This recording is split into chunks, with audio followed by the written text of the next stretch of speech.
Welcome to the Cold One with the Boys podcast with hosts Asen and Nathan. Brought to you by the APM Network.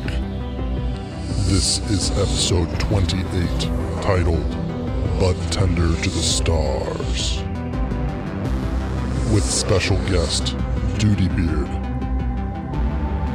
Topics include streaming on Twitch, selling drugs, and building your community.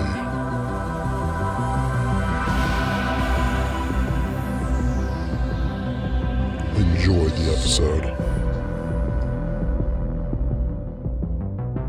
So I want to know the background of your name first off, because that is the oddest name I've ever seen on Twitch. Well, there's not much to it. It's funny because I don't think about it a lot, but my parents used to say "Doody" a lot. I guess we had a lot of funny humor in the household. But after high school, I lived with some friends, and I remember we had to name our router, and it was either DoodyBeard or DiarrheaMustache. And where those two came from, it was just kind of like, how about this or this? And they liked, but everybody liked both, so They just let me pick one. And DoodyBeard fit. DiarrheaMustache did not fit in the carousel. Man, you need a sidekick named DiarrheaMustache on stream. You're right. Well, I mean, I met my girlfriend on Twitch, and I mean, she could change her name to DiarrheaMustache. I think that would be a really good. I think that would be a good move. Yeah, for sure, man. There you go. She could wear one of those fake mustaches. Let us know how she feels about that. Yeah. Awesome, man. Yeah, I really like that. I really like the logo, man. Like I've been to your stream a few times. Haven't actually gotten to catch a live stream, and we'll get into that. But as far as what I've seen on your channel, your logo is awesome. Like with your name, thanks, and just what you have as your logo. It's almost like you have the emoji as your beard, like the shit emoji. Thanks, I appreciate that.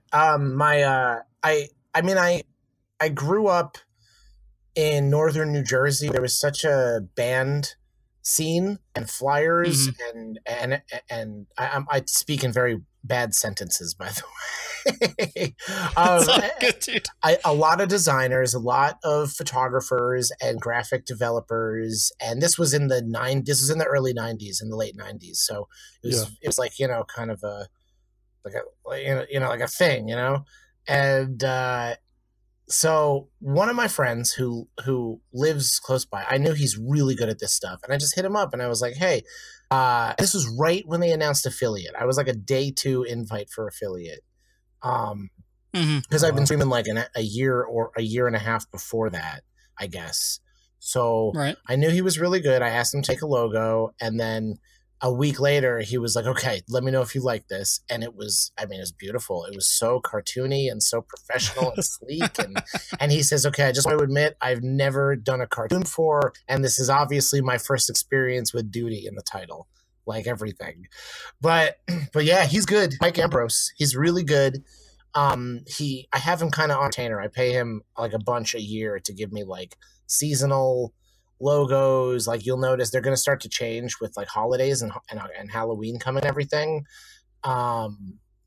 Yeah, he's really good. But that, you gotta, there's so few streamers and people who do stuff like that. I know Purple, a big partnered streamer, he changes his emotes throughout the seasons to reflect on the holidays, just like that.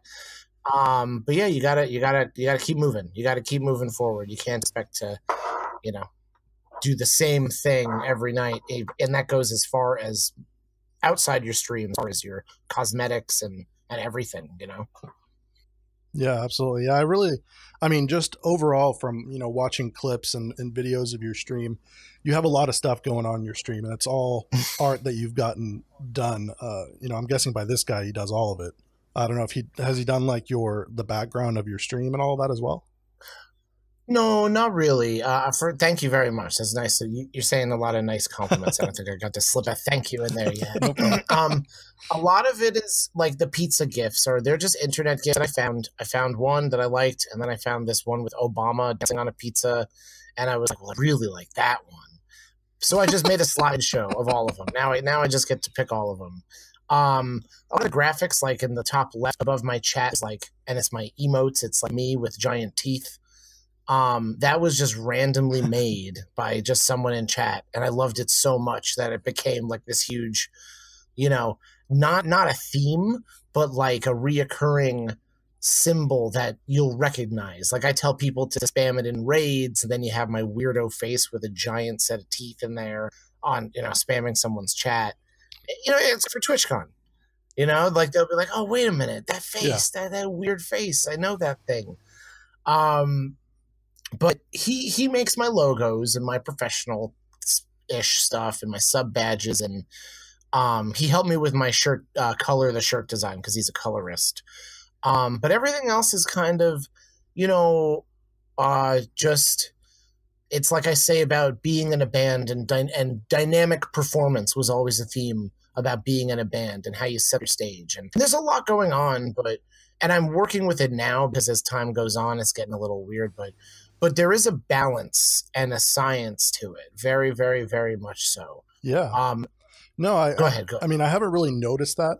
I haven't really noticed specifically what you're talking about as far as the bands, but now that you say it, it definitely puts two and two together. You know, like I'm looking at your merch and your logo and everything, and it really does have that 1990s band feel, you know, that cartoonish style. And the great thing about it is that style with your logo and your shirts, like you can do so much with that. So props to that guy. You know, you said his name was Mike. Excuse me, Mike Ambrose. Yeah, he's awesome. We'll definitely put it in our show notes at the end of the show. We'll have, you know, we'll shout him out as well. Sweet, great, shout him out for you. Yeah.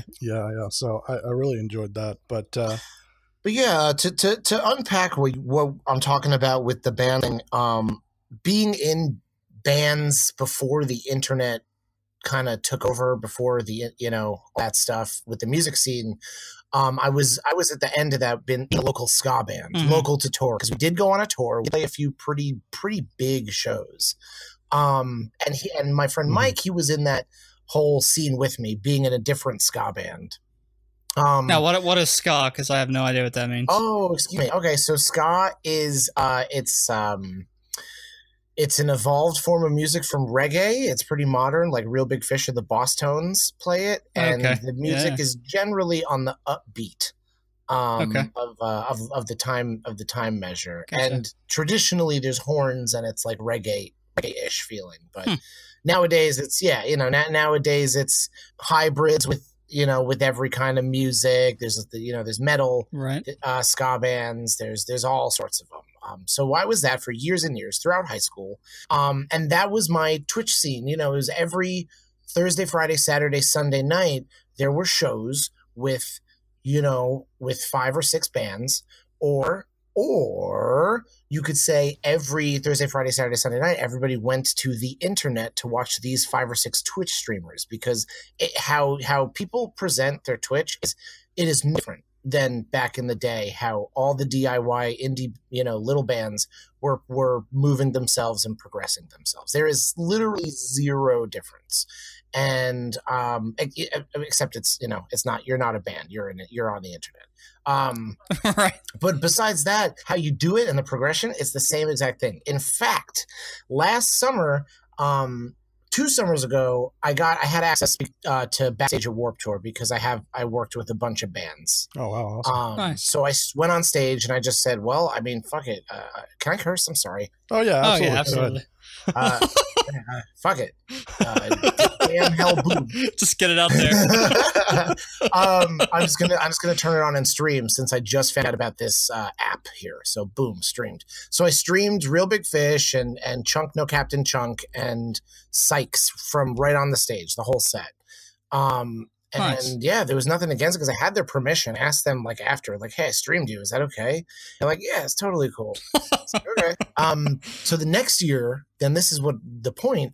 Last year, me and my friend, we went to 3 Warped Tour dates. Same deal going on. Backstage, everything, full access.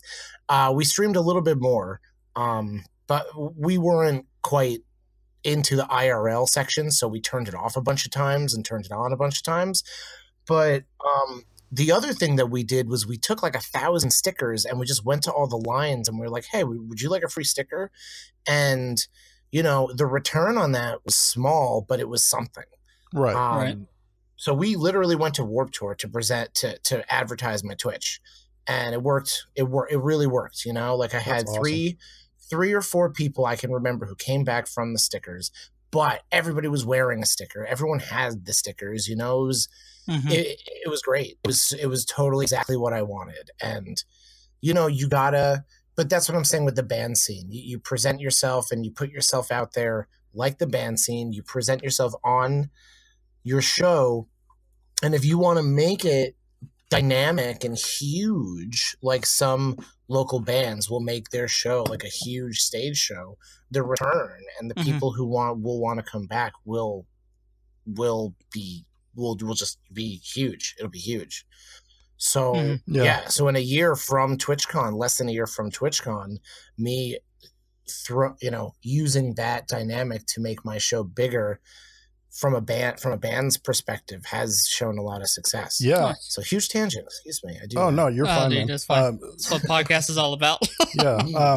No, that's a really interesting path to take because, you know, we've hung out with a lot of streamers on this podcast, and this is the first time I've heard someone actually, you know, advertising themselves at Warped Tour, which is really interesting, especially for, you know, the videos that I have seen of your stream. You definitely seem like that guy that would do that, you know, like the rock guy, the band guy. So it's really interesting because, you know, I hear the other side of it where people are trying to network at something like TwitchCon and don't find much success. And I think the reason is because it's so saturated. Everyone's trying to do that at TwitchCon. Yep. Well, so if I'm, sorry, I think I have this conversation with my girlfriend a lot because she's a bigger ESO streamer, and she went to kind of go to the big events and network with like a few big developers and stuff. But I had the same exact approach as I did at Warped Tour. I didn't know anybody. I just kind of was like, oh, TwitchCon, gotta go this year. And I lived in Venice, so it was a 40-minute drive over. It was easy. But same thing, I had my stickers. I asked questions this time because these people weren't just kids wanting merch. These were people streaming. This was like you say, like same exact, you know, looking for the same exact gain. But, you know, I have no problem. You know, I had a really good job that allowed me to be on my computer. So I would just like make the first, second, and third step and lurk them and say, hey, I'm here. Hey, what's up? Yo, remember Twitch? That was great. This is me following up. I'm DoodyBeard. And I loved doing that. I love doing that bit. Yeah. And again, it's brought a really big return. And I can't wait to go to TwitchCon and do like take the exact same path. On a littler step because I'm a partner now, so I have kind of a different approach. It's interesting, but I really liked being everybody. It was a really good feeling on the third day, like going through the floor and just fist pounding and passing by a bunch of people. You know? Yeah, absolutely. Yeah. Yeah, it's awesome. It's interesting to hear that dynamic of, you know, your girlfriend. Is she a partner or is she an affiliate? Not quite. When I was partner pushing, it got her a bunch of exposure in similar channels. And now our channels are totally kind of combined more or less. Our communities are exactly the same. We're merging our Discord. And so she's on her way, but she's also trying to get a full-time job at the same time. So she's a little burdened with time. Oh, okay. And she's also not partner pushing officially. I'm sure once she drops the word, everyone's gonna like come out of the bushes, and because they like her more than me. She's better looking and better at video games in some cases, but so she just hasn't officially called it yet. It's like I said it before to someone else. It's like in GTA when you gain respect points. Right. She wants to like know that she has all of her respect points. Yeah. Before she tries, I guess. Yeah, absolutely. That's a good way to look at it. I mean, it's realistic, you know. But that's awesome how you're a partner and you're helping her out, and you get to see like the other side, and she gets that kind of like mentoring from you in a way of the path to partner. Even if she's taking a completely different path. But it seemed like that at first because my channel was only a little bit bigger than hers. But she is my manager now because she's way smarter. And I recently stepped in as hers because I feel like I have a nice library that I can like kind of push her in. So more of a creative manager. But she does take care of a lot of what I do. She puts her foot, like, if I don't feel like dressing up, sometimes she'll put her foot down and be like, no, you're doing it. Nope, I'm telling people already. And it's like, oh, all right. And I'll think about it. And it's like, all right, it's a good idea. I don't have the energy right now, but I will later. I want to wear guys' clothes tonight, but, you know. You made me put on this dress, babe. Damn it. That's what happens. What happens. But she's really good at it. And she's really smart. So awesome, man. Yeah, so I mean, I how we heard of you and we contacted you was all from Tin from Nerd Nation. Oh, no way! Yeah, we had him on the podcast about 10 episodes ago, maybe 12 now. He's so good. We had him on, and yeah, he's amazing. I love Tin. I've known him for a very long time. Shout out to Tin. Yeah, again. But yes, he gave us. Yeah, absolutely. There you go. But yeah, he told us about you, and we've been watching you, and man, like amazing. Well, thank you. Yeah. Like all of you guys, anyone he suggested is amazing. Well, thanks, so. Tim. Yeah. I can't wait to spoon with you at TwitchCon, dog. There you go. Coming to you live, spooning with DoodyBeard. I threatened him I would unsub if it didn't happen like months ago. So yeah. We'll hold you to that, Tin, and you guys better stream it too for all of your listeners and followers. But yeah, so another thing I found out recently is you live in the Seattle area, correct? Yeah. So you're planning around on Seattle. Okay, yeah, same. And you're planning on going to PAX West. Yes. I'm actually, I always get my information a little late from my homie here, but me and Owl's my girlfriend, New Owl Hoodis. We're working. That's awesome. We're working. What is it? I'm sorry. It's this party for Caro Bonito is playing this band for Brace Yourself Games. So we're working that. Nice. I don't know if we're doing doors or what, but they're from Emo Night LA, which is this awesome, like not a concert, but they're so good at it that it might as well be. And they get so many special guests. They're like DJs and they play like good emo throwbacks. They're actually touring with 303. It's so weird. They're so good. Nice.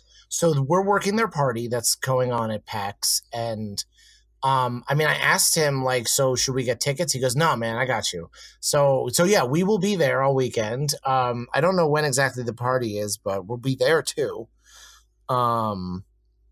Yeah, it's going to be dope. I've never been to PAX. I've only been to TwitchCon and E3 once and LA Comic, which is like not really Comic-Con. Yeah. Right. Yeah, I mean, I just moved out here recently, so it's going to be my first time at PAX as well. And unfortunately, there's so many nerds live out here. Yeah, for sure, man. I actually just met up. Have you heard of SOBA? No. The Seattle Online Broadcasters Association. It's yes. A huge group of streamers. I've gone to a few of those and met a few people. It's really cool. You know who told me about that is Jenny Nexus. Who? Jenny Nexus. Jenny Nexus. I just met her through another streamer through a host, and then I just recently said like, "Hey, what's the Seattle meetup thing?" And she said that. Yeah. That's so really that's pretty much. It's powered by Twitch. I mean, when you go there, they give you merch, like Twitch merch and stuff like that. So they have like meetups once a month, but it's definitely something you should check out here in the area. But yeah, as far as PAX goes, I've never gone, but I've heard as far as networking goes, it's better than TwitchCon from what I've heard. Yeah. So I'm really excited to check it out and see all the booths and I mean, I've never really been to a huge convention like that myself. I know, I'm excited. So I'm really excited. Especially this year, there's probably be like a lot of bigger streamers. I know Trainwrecks has been going to like every single convention. I know a bunch of big streamers have been going to like every convention. That'd be cool. Yeah. Yeah. I wish Oklahoma had something cool like that. All we have down here is we literally have nothing down here. There's no gaming conventions anywhere near us. Like the closest thing is in Texas, like PAX South. Yeah, PAX South is in San Antonio. It wouldn't be too far. Yeah, that's still like probably 12 hours. Yeah, that's probably true. Yeah. Texas is so damn huge. But yeah, I'm really excited for that. So hopefully that goes well. I hope it's on the day I'm going because I only have tickets for Sunday. That's all I could grab because the tickets went in like 10 minutes after they went live. So that's all I could snag. But hopefully there's some good stuff on Sunday. Yeah, hopefully. But we'll see. So back to your stream.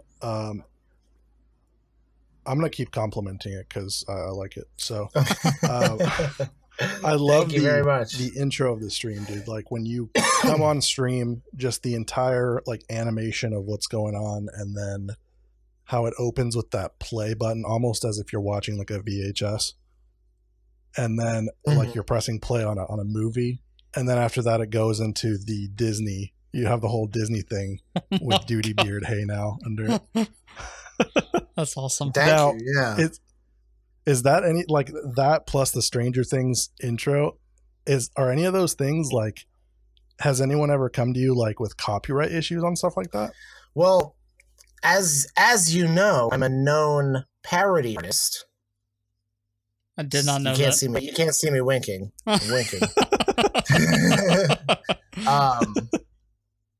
But yeah, I do a lot of parodies. Parodies are okay. I'm not it doesn't say, it's all good. It's all good if it's a parody. Plus I'm not, I already claim that I'm not that somebody made that and everything. Plus there's a lot of generators that allow you to kind of use that by your own, right. Regard. Yeah, like fonts and stuff like that are Disney or exactly. Yeah, like one of my favorite things is Stranger Things. I love the theme song and I love the how the words come together. And I was watching that and I was like, is he just doing the Stranger Things opening? And then DoodyBeard came onto the screen and I was like, oh shit. And just having the name DoodyBeard alone makes it a parody. So I guess that's a win-win right there. Yeah. What happened is my friend made me the old one. My friend made me the old one, so I was like, "Oh man, I have to use it." So I just used that right away, and nobody was using that. My friend just kind of like popped that together, and then my friend made the second one like as like a little surprise, and it was like so freaking cool. No one ever said anything about copyrights. I have been being a little bit more careful. That being said, what I used to do is I used to have the Disney Channel logo. I used to have a white screen and I say, "Hey, I'm DoodyBeard and you're watching the Disney Channel." Like I used to literally do that. And then one day when I started holding like 40, 50 people at a time, I was like, okay, I better not do that anymore. Right. So I changed it to like a more ambiguous parody-ish thing, which I knew wouldn't. I know if it's a parody, it's like a different ballgame. Plus the amount of parodies that I've done with my, I knew my band could back it up too. It would never hold up. But then I had the idea of my shirt because my shirt has Powdered Toast Man on it. I knew once I thought that design, I was like, well, I need that design. I can't compromise now that I thought of that. So I actually went out and I contacted the Ren and Stimpy creators, and they were like, yeah, they were pretty easy to get to. I got a hold of them on Instagram. And they were like, well, you would have to go to Viacom to get official rights, but we're not going to sue you. So they're definitely not going to sue you. And they liked the design. So right, that's cool. Yeah, so I'm good to use Powdered Toast Man, which is pretty neat. And I've only used it for the pins, and that's only for subs. I'm not really selling those. Right. The shirts are sold. I'm never making that design again. and then I'll probably make stickers at TwitchCon, but just to hand out to people. So those are free. Mm-hmm. So yeah, so awesome, man. Yeah, I really enjoy all the artwork and everything. But thank you. One thing I had a question about, I was going through Twitter, because what we like to do on this show is when we get a guest, we like to creep on you real deep. You like to creep on people. So on your Twitter, I see that it says former Budtender to the stars. Huh? Yeah. So that can be unpacked in several different ways. So unpack it. It's probably the way you're thinking of. Yeah. So I used to deliver medicine, smokable medicine in Los Angeles to people, and I can't really say who because of HIPAA laws, but the stars ones. Right. It helped. I was able to, let's say advance, my streaming resources. Like I said before, I did get to go backstage at a lot of shows. Okay. Mm-hmm. And that was really, really nice. So you've met quite a few famous people delivering Bud. Yeah, it's been nice. That's awesome. It's been nice. Cool. It's been nice. I'm lucky. I'm very lucky. That's awesome. I actually didn't even take it that way. Like when I saw, Budtender, that part I get, but to the stars, I didn't realize that it was like to actual stars, like Hollywood stars, like stuff like that. So that's interesting. No, that too. Well, we did go to, one time we delivered to Doug Benson's show, Getting Doug with High. So I was on there. I was in the studio for that. And nice. What was his name? John DiMaggio and Open Mike Eagle were also for that episode. So I got to meet them. And John DiMaggio is Bender and Marcus Phoenix, and yeah. And Jake the dog. He was awesome. Yeah, that's crazy. That is crazy. Yeah, and that must have been exciting job to have. I'd be scared just transporting Bud around. I'd get afraid of getting jumped. Well, yeah, but like at the same time, it's legal out there. So I mean, everything he was doing was legal. I'm guessing it's everything was, an actual company was delivering it and everything. It's not like he was doing it on the side. Yeah. So. Yeah, no, it was that was my full-time job. It was really good. It was a 16-hour a day job. It was on call. Shit. It's okay. It was on call. Oh, okay. At the end of it, because it wasn't doing as well, it was really, dude, I was at home a lot. Right. But again, that time at home, I spent a lot of time creeping on streams. And I was just saying this to a friend of mine who was asking about, stream advice. And I said, I'm pretty privileged because I had a 12-hour, noon when I really sat down and got serious on my computer, noon to midnight spectrum of lurking, which is enormous. And then at midnight and 12:30, I go on. And then when I'm done, and then I have kind of a little piece of that spectrum on me. So I was just so lucky, so easy to network and grow and let these people know that I'm here and representing. Right. So that was nice. That was really nice. It was a really nice job. I'm doing something similar now. But I would like to step away and just work on streaming. That's kind of the end goal. That would be much better. So right now, do you still work a job and stream, or do you just stream at the current moment? Both. I do a lot. I work. I have a job. I stream, and then I take care of a lot of stuff at home too. Okay. So I'm guessing because of that, do you still have that? I mean, you do still have that huge window to lurk if you need to, but is that why you stream at 12:30? Yes, that's exactly why. When I first started, it was more I would cut it up throughout the day, unless the work phone would ring, and then I'd be like, oh, well, I gotta go. I have work. But that, that's a very inconsistent way to grow your channel. So I had to stop and just keep it at that very late time. But it worked for me. Yeah. No, I mean, that's definitely a strategy. I mean, it's not common that people use it because a lot of people don't like to stream at that time, but it is I mean, for anyone growing their channel, streaming that late can be really good, just because, you know, bigger streamers may not be streaming at that point. So you can be hosted, you can be rated by people that just aren't online. Well, that's like EU time, isn't it? Like that, is that standard EU starting times is late at night, early in the morning for US? I mean, like UK would be what, like 6 a.m. at that point. I don't think they'd start streaming that early. It's possible. Yeah, I don't know. But do you have a lot of EU viewers, or are they mostly NA? Oh, I don't know. It usually gives me like Australia and yeah, I think I do. I'm pretty sure I do. Later in the stream at about 4 or 5 in the morning for me, that's when a lot of the EU viewers are like waking up or at work or on their lunch breaks. Yeah, I don't know. It's so random. It's so random. It used to be more EU people, but now I don't know. Yeah, like that. I mean, that's the reason why I haven't been like I've seen your videos and everything, but I haven't been able to catch a stream because that's exactly the time that I'm sleeping. When I'm sleeping, yep. So I'm not able to catch a live stream, but that's really interesting. That's cool. Like I don't know where you find the time to sleep. Maybe after stream, like in the early morning, afternoon, or maybe. Maybe.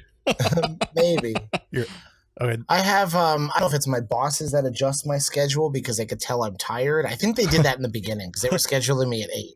But nowadays it's like at 11 or it's at 12. I think they're picking up on it. But it's been better. It's been better at 11 because I'm able to do a few things when I get home before I have to like sit down and represent for a few people before I start. And then I can mod my channel too. Man, I totally could not function. Well, it's a lot. That amount of sleep. Well, it's a lot. Again, when she gets a job, I will. You know, she got kind of screwed by it in that sense. She got fired, and then she was gonna start a new one. She got reneged. It was total bullshit. But then once she actually gets one, I'm gonna take like a day a week or every week off, so I can like be home a little more and more immersify myself like I used to, and maybe a lot better. Well, that'll be good. One thing I also found was you guys have done several co-streams together on like one camera, on like our channel or your channel. Do you guys do that often, or? We did when we moved in or whenever we were together because we started long distance. And then every time we were together, it would be like a big deal. There was a karaoke stream that was pretty big. Then when I moved in, we would try to do something whenever we thought of a good idea. Then there was a big dip where we just weren't doing them because I was partner pushing, and then we were just, I guess adjusting from after that. Now we try to do it once every other week at least, just because they're better, and we're spawning more and more ideas after we did Just Dance dressed up as each other, which was nice. Which was the best. My studio room back here, like we have a bedroom and then we have 2 extra rooms, so we each have like our own studio. Mine has like standing room where we can change where the green screen curtain is and turn the lights around, and then we have like a whole like space. So we're able to just like do Just Dance, and we dressed up as each other, and it was amazing. It was a huge hit. That's awesome. So now we try to think of ideas to do it because people really want to see us together. They like the unity. We get to spend more time together because honestly we don't do that a lot. We can't because of work and Twitch. Right. Well, that's what I was going to say. Like, if your communities are so like together about seeing you guys stream together, have you guys ever considered actually forming, your stream team as one and streaming together all the time? Or would you rather keep it separate? Streaming full time would be separate. The treat is the treat would be a dual stream because we do have separate brands. There, we have separate channels. She's ESO focused. I'm weird stuff focused, and I love playing scary games. She hates it. So there's major differences. There's key differences. We are very much the same channel with different flavors, or like, you know, we're like WWE, SmackDown, and Raw, basically. Yeah. It makes sense. Yeah, it makes sense for sure. That's awesome.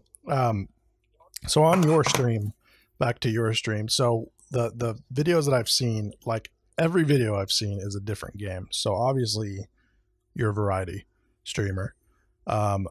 So a lot of the games I see you play, other than maybe Overwatch or Realm Royale, are like older style games or bringbacks of older games like Splatoon 2.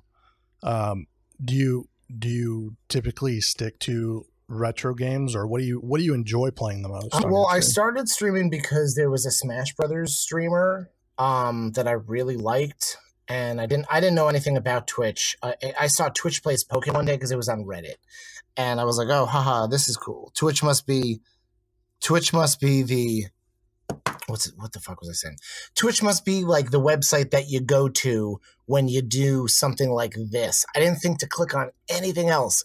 Like, I didn't think to click on any. There was nothing. It was just Twitch Plays Pokemon. Okay, looked at it for 2 minutes, typed in up, signed up, and then left, and that was it for months. Like, I didn't even look anywhere. It was like, whatever. I have no patience.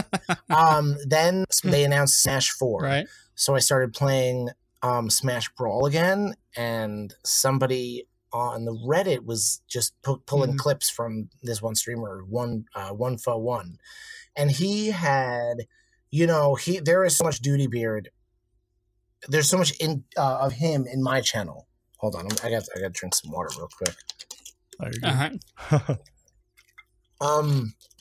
There's so much of him in my channel because he was nonstop loud for his 4 to 8 whatever hours of streaming Smash Brothers. He was actually really good at the game. He's really good. He was so fun and loud, and whenever he got a sub, he said like the same thing. And you know, he was like 21. I'm like a 32-year-old dude, like watching it, you know, like staying along to this kid's Smash Brothers phrase, trying to like learn it.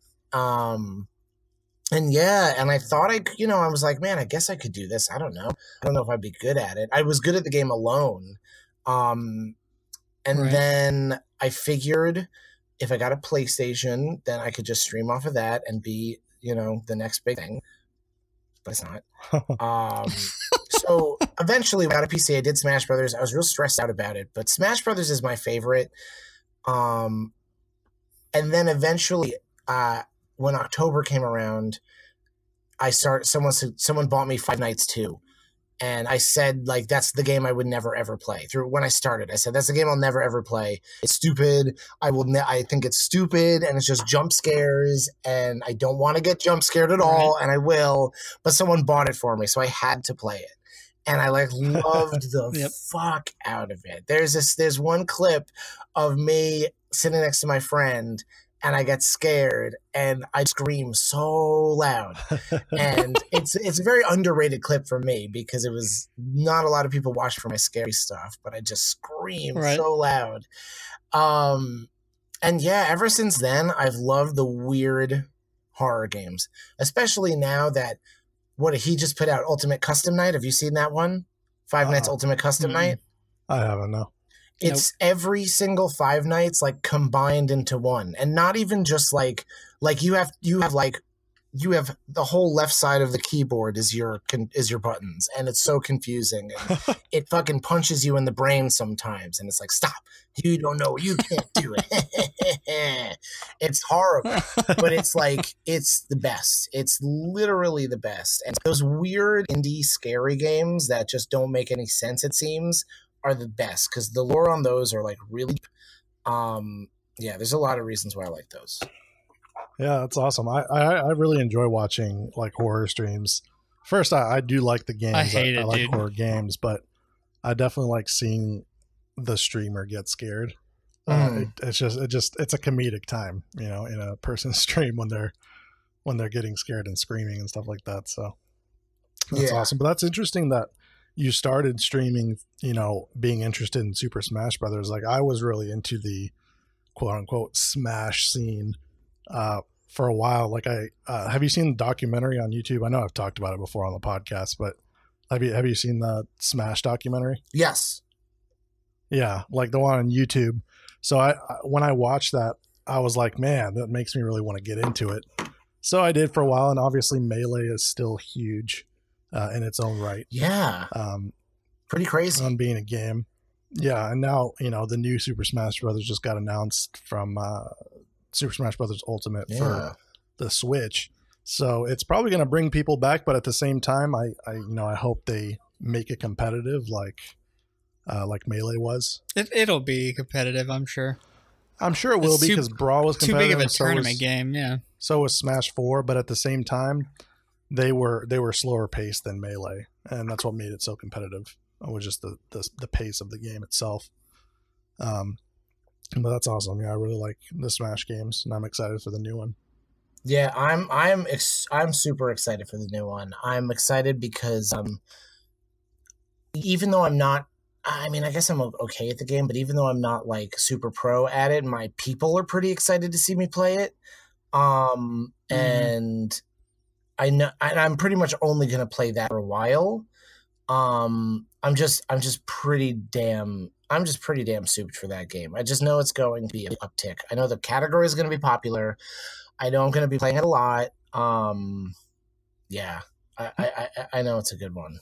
Not only that, but I mean, it's a game you can get your viewers in on, if they want to play. Right, exactly. So I see you doing that a lot, which is great too. You play a lot of games where you can get your viewers in to play along with you. Yeah, I do my best. I do my best, especially I do my best to do it in a sense that it's not intrusive to the people watching. Right. One thing I worry about, like I don't do a lot of Fortnite, first of all, because one, I'm the worst. Like even my mom says like, "Oh, you streaming Fortnite? Ugh, never mind. Extra sleep tonight." And savage. And then, but even when I do, I only do doubles because squads get crazy, and there's a lot of talking, and it's not that. It's a different sense that they're there to see you, because although that's true, they're there for themselves to have like a nice connection with a community and the streamer, and the connection, even the audio visual connection with the streamer, even if they're just typing in and listening to you, is important. If there's if there's other voices, then that connection could be lost with the viewer, and you don't want to lose that. So I like with Jackbox, you'll never see me on Discord like 8 people. People are very evolved on. I talk so much on my stream that they don't really talk a lot. And it's interesting how that evolves. It's interesting how that evolves, but it's good to have staple people in your community that will play with you, with me yelling in their ear constantly. And I really, really, really, really appreciate that. Right. That's the first thing I say when I'm doing Fortnite doubles with a Q. I'm like, and just so you know, I'm probably going to be yelling a lot. I apologize in advance. Yeah, I could be like best friends with your mom, man. Like I agree with her 100%. When I see Fortnite, Fortnite on stream, I'm just like, and I can't watch Fortnite. It's not interesting to me at all. I like it. I think it's, I like it a lot. Hold on, sorry. I like it a lot, but it's I'm really not good at it. I'm like really not good at it. Yeah. Yeah, I'm not good at it either, but even if I was good at it, I don't think it's a game that I would enjoy. I have tried it a few times. I tried to get in on the hype, and I guess I had fun a few games, but it's just, I don't know. I can't watch it, that's for sure. It's just like a lot of people say about sports, you can play a sport, but you can't watch it. I think it's the same thing with Fortnite. I just can't get into it. Yep. Yeah, I want to be good at them. That's the thing. Everybody plays Battlegrounds because everybody wants to be really good at them. I understand, because even me, I was not a fan of Call of Duty except for like one of them because all my friends are playing. But I want to be really good at it. Like I play a lot of Realm, because it's easier and I think I can be good at it. I was really good the first day. And Totally Accurate Battleground is just like the stupidest battleground, and I love it to death because it just makes no sense. And it makes perfect sense at the same time. But I feel like I might be able to be good at it. Fortnite, they're like, the meta on Fortnite is so tight and it's so hard to break into if you don't give it. Like I did an 18-hour stream. After 10 hours of Realm, I was like, ugh, okay, I think I hit a wall. I switched to Fortnite and I had the best Fortnite stream in my life. I didn't do great, but I did like better than I normally do. And I said, finally, I put in 8 hours of that shit and I only got a tiny little bit better. It's just the whole building dynamic of Fortnite that, like, it's like you said, it's such a tight meta. Like, you have to get so good at building. That's such a huge part of the BR, and I don't enjoy that part. Yeah. I like the building. That's what made me kind of want to like irk back over to it, because when I changed to PC, it was so fun to just like swing around and like play and pop some walls and stairs and junk. Yeah, I liked that, but then I don't put any work into it, you know. Yeah, there's the thing I'm saying about it is, like, you know, when you get really good at the game, these people are putting up a tower in like 5 seconds. Yeah, you know, like, I don't even know when to do just that. the quickness. That's my problem. It's all about the keybinds, man. These people literally have keybinds and they just muscle memory, just smashing keys, putting stuff up. Yeah, it's crazy. I don't know. That's too much going on in a game for me. But I mean, do you other than Fortnite and Realm Royale, like back when PUBG was really popular, did you look into that or did you play that at all? No, I played PUBG a little bit before I moved here. Like literally the first time a few months ago. I buckled down, I bought it. I was like, I played H1. Mm-hmm. I actually really liked H1. Yeah. I really like H1 because same. it's not up its own ass. It's easy. It's simple, and it's good. It's really good. I'm surprised it's not bigger. PUBG I thought was so clunky. Yeah, it still is. Colorless. Right. Like there's the frames are so boring and gross, and it's good on full spectrum graphics, but even the best doesn't have that. Right. And yeah, I don't know. So I played it once. I would like I want to see a Battlegrounds that has like, some kind of RPG, like realer, even Skyrim RPG elements. Not that slow, be sick. but yeah, like maybe instead of any weapons, but there's medieval stuff. And there's, it could be crossbows stuff or long range junk, but maybe there's like spells, like maybe you can like cast like lightning and stuff, or, just like more in depth like that. That would be cool. Battlegrounds like that. Yeah, I've wanted that for a while now. Like, have you ever played Mount and Blade? What is it? What's it called? Mount and Blade. No, I haven't. It's like an RPG. It's like large scale medieval battles, but you're one person. You're like the commander, so you go in and you just mow down people.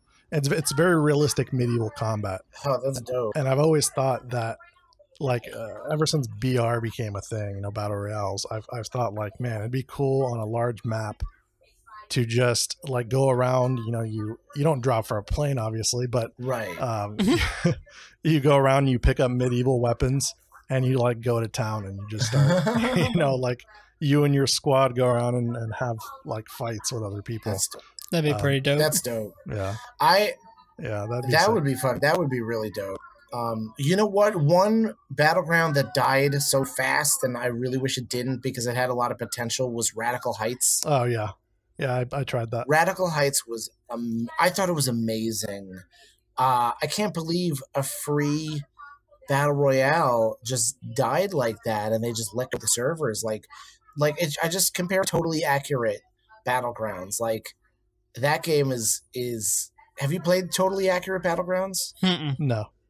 You're like a wiggly, silly figure. Oh yeah, I've seen some streamers playing that. Straight. Yeah. It's super funny. Like, one gun connection is a periscope, and it literally towers like 10 feet over you.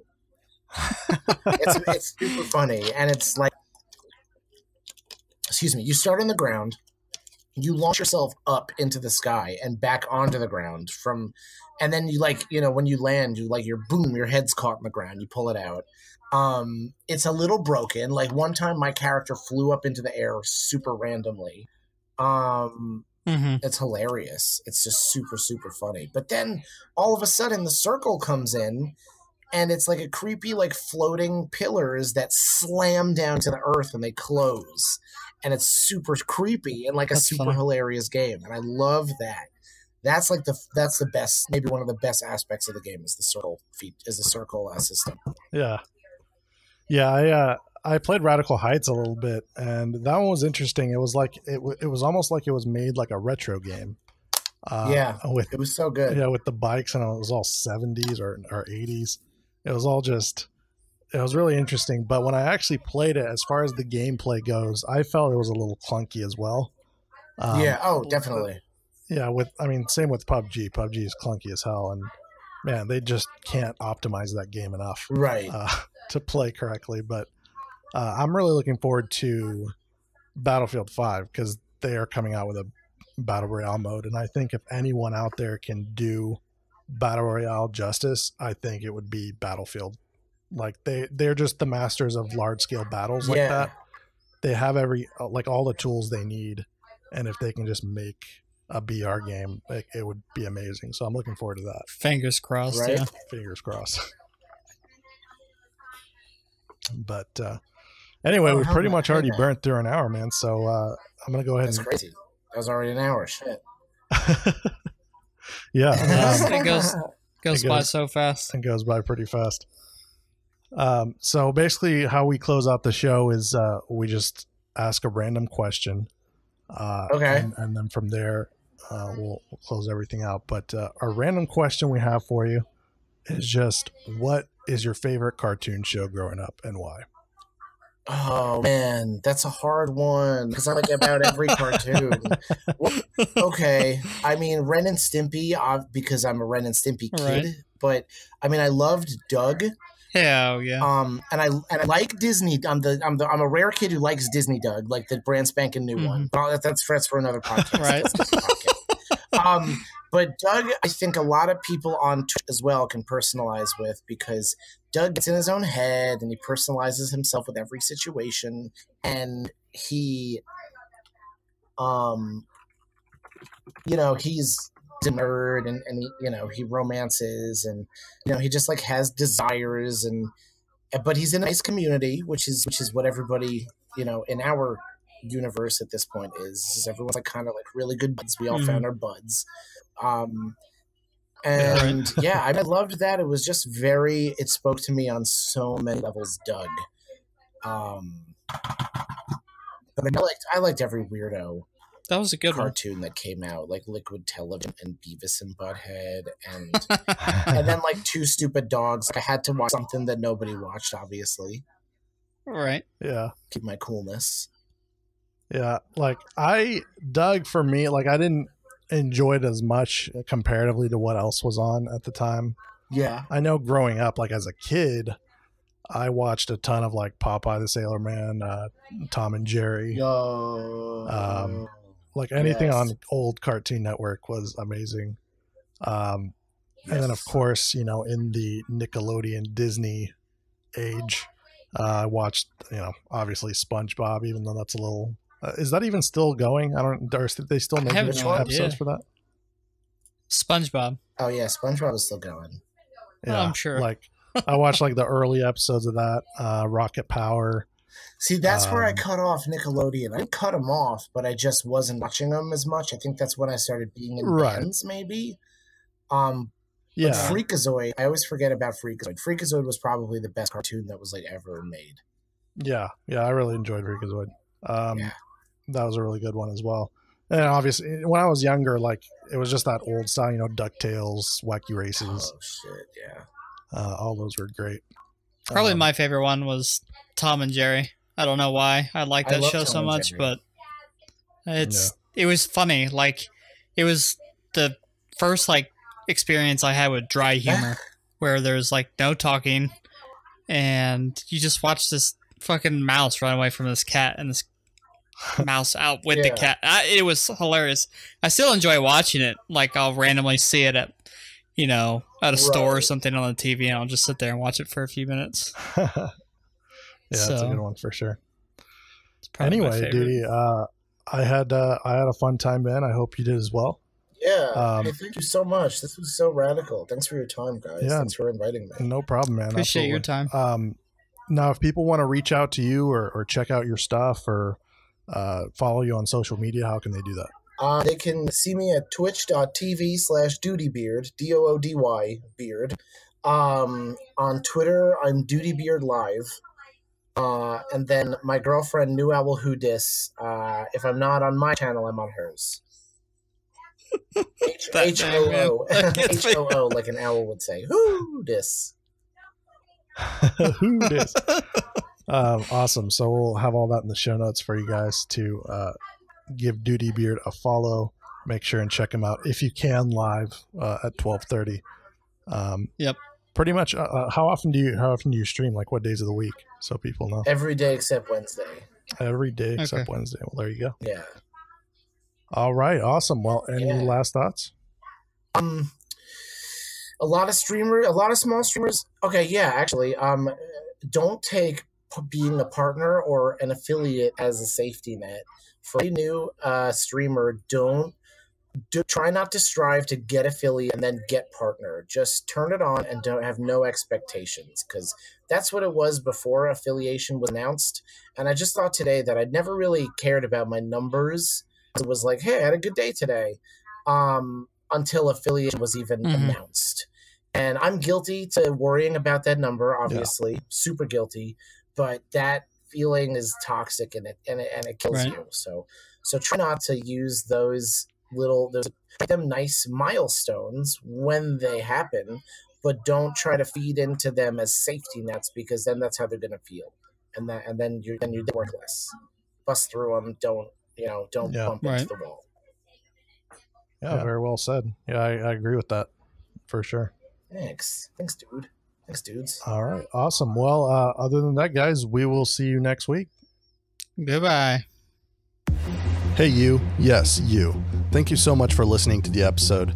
I hope you enjoyed it, and even if you didn't, we would love to hear your feedback, which can be sent to coldonepodcast@gmail.com or leave us a review on iTunes. It helps us gauge how we can make this podcast better for your enjoyment. If you would like to contact us, you can do that through our email or follow us on social media, which is @coldonepodcast for Twitter and Facebook. We are now on Spotify as well as most podcast apps in existence, but if you prefer to listen to it online, head on over to our website, actionsperminute.net, for the latest episodes, a link to the APM Network Discord, or to check out any of our APM-sponsored streamers. And lastly, if you like what we do, tell your friends and spread the good word. Thank you again, and remember, don't drink and drive.